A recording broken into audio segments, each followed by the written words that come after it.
네, 안녕하세요. 한의학 박사 이경희입니다. 자, 이번 시간에는요, 제가 저번 시간에 약속드린 대로 살 빠지는 운동의 정석을 알려드리겠습니다. 자, 흔히 다이어트를 할 때 운동의 강도와 빈도, 그리고 어느 정도 시간을 해야 하는지 잘 모르시는 분들이 의외로 많아요. 그리고 살을 빼고 나면 딱 그만둬버리는 경우들도 있는데요. 엄밀히 따지자면 운동은 살찐 사람만이 하는 것은 아닙니다. 현대인이라면 모든 사람이 해야 되는 거라고 할 수 있는데요. 즉, 선택이 아니라 필수라는 거죠. 더구나 여러분의 다이어트 역사가 길면 길수록 운동은 살을 감량한 뒤에, 체중을 감량한 뒤에도 쭉 지속돼야 합니다. 즉, 운동이란 살 빼기 위해서 방학 때만 잠깐 해보는 그런 게 아니라 평생 해야 하는 수업이란 개념으로 잡으셔야 합니다. 자, 건강을 위해서 밥을 잘 챙겨 먹어야 하는 것처럼 운동 역시 건강한 생활을 위해서는 필수적인 것인데요. 자, 본론으로 들어가서 살 빼기 좋은 운동의 조건을 말씀드리겠습니다. 운동은요, 목표에 따라서 종류가 달라져야 합니다. 여러분 목표가 지방을 제거하고 무게와 부피를 줄이기 위한 살 빼기 운동이라면 그에 맞는 운동의 조건을 잘 지키셔야 합니다. 자, 예를 들어 볼게요. 100m 스프린터의 몸하고요, 마라토너의 몸을 한번 비교해 볼까요? 대부분의 마라토너들은 마른 체격인 경우가 많습니다. 그에 비해서 단시간에 폭발적인 힘을 내야 하는 스프린터들의 몸을 한번 봐보세요.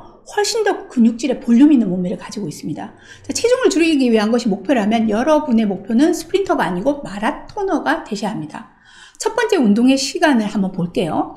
비만 환자분들에게 운동을 점검하다 보면 줄넘기 10분 또는 줄넘기 15분 이렇게 써오시는 경우가 많습니다. 지방이 연소되기 위해서는 일정 시간이 필요합니다. 우리 몸은요, 운동을 시작하고 일정 시간, 즉 워밍업 시간이 지나야 지방을 연료로 태우기 시작합니다. 대략 그 시간 한 20분 정도가 필요한데요. 따라서 여러분 몸속에 잉여 지방을 없애고 싶은데 20분 정도밖에 운동을 안 하셨다면, 자, 이거는요, 이제 지방 좀 태워볼까 하고 불을 붙였다가 불꽃이 확 일어나는 순간 불을 훅 불어서 꺼버리는 것과 같습니다. 워밍업 시간이 이해가 되시면은요, 이제 산수 좀 해볼게요. 자, 30분과 40분 운동은 어떤 차이가 있을까요? 효과적인 면에서. 자, 운동을 보면 불과 10분 정도의 차이지만요, 20분의 워밍업 시간을 빼면은 2배의 차이를 낼 수 있다는 거죠. 다이어트 운동은 최소한 40분 이상, 60분이면 더 할 나위 없고요. 더 많으면 더 좋습니다. 자, 이번에는 두 번째, 운동의 강도로 들어가 보겠습니다. 다이어트 시작하면서 줄넘기 하셨다는 분들 꽤 계세요. 뭐 이제 좁은 공간에서 하기도 좋으니까요. 근데 앞서 운동 시간을 설명한 걸 잘 들으신 분들은 눈치 빠른 분이라면 이미 아실 거예요. 일정 시간 이상을 운동을 해야 하는데 여러분이 1시간 내내 줄넘기 같은 고강도 뛰기 운동을 계속 하실 수 있을까요? 그걸 먼저 짚어보셔야 돼요. 그래서 줄넘기는 좋은 선택은 아닙니다. 더구나 제가 주로 만나는 분들은 본인의 적정 체중보다 15kg, 20kg 또는 30kg를 훌쩍 넘어버린 분들이에요. 따라서 무게가 굉장히 많이 나가는 분들이고 대부분은 40대 이후인 분들이 많아요. 그런 분들이 줄넘기를 하시면 무릎, 발목 다 나가버리게 됩니다. 지방이 목표라면 100m를 내달리지 마시고요. 6km를 빠르게 걷기 바랍니다. 자, 흔히 경보라고 하죠. 달리기는 아니지만 산보도 아닙니다. 쉬울 것 같다고요? 해보신 분들은 아시겠지만 꽤 힘든 운동입니다. 자, 세 번째는 빈도인데요. 다이어트 초보자분들에게 운동하라고 하면 평생 하지 않던 운동을 시작하시면서 하루 이틀 하고 힘들어서 또 3, 4일 쉬고 이렇게 반복하시는 경우가 많습니다. 운동했다고 뿌듯해 하시겠지만 다이어트를 위한 운동이라면 매일이 목표입니다. 매일 하는 운동에 우리 몸은 지방을 내어놔요. 매일 한다고 몸을 속일 수도 있어요. 통상 주 5일 정도 하게 되면요, 몸은 매일 하는 운동입니다 하고 믿기 시작해요.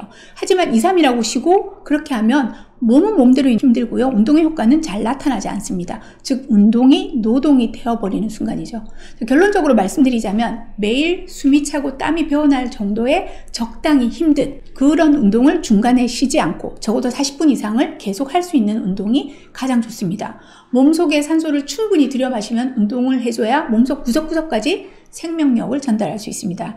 이런 조건을 만족할 수 있는 최고의 운동은 역시 빠르게 걷기입니다. 단, 좋은 조깅화 신고요, 두꺼운 양말 신고 걷기 바랍니다. 과체중인 분들이 운동을 시작하는 순간 발바닥에 근막에 염증이 생기는 족저근막염에 노출되는 안타까운 사태들이 종종 일어나죠. 그냥 구두 신고 하루 종일 많이 걸으면 몸에 피로만 쌓여요. 좋은 운동화 신고 땀 내면서 운동답게 확실히 해야 진짜 운동이 되는 겁니다. 자, 오늘부터 시작해 보시는 건 어떨까요? 다음 시간에는요, 이 1시간의 운동의 효과를 극적으로 올려주는 생활 속 지방 태우기에 대한 비법을 소개하겠습니다. 감사합니다.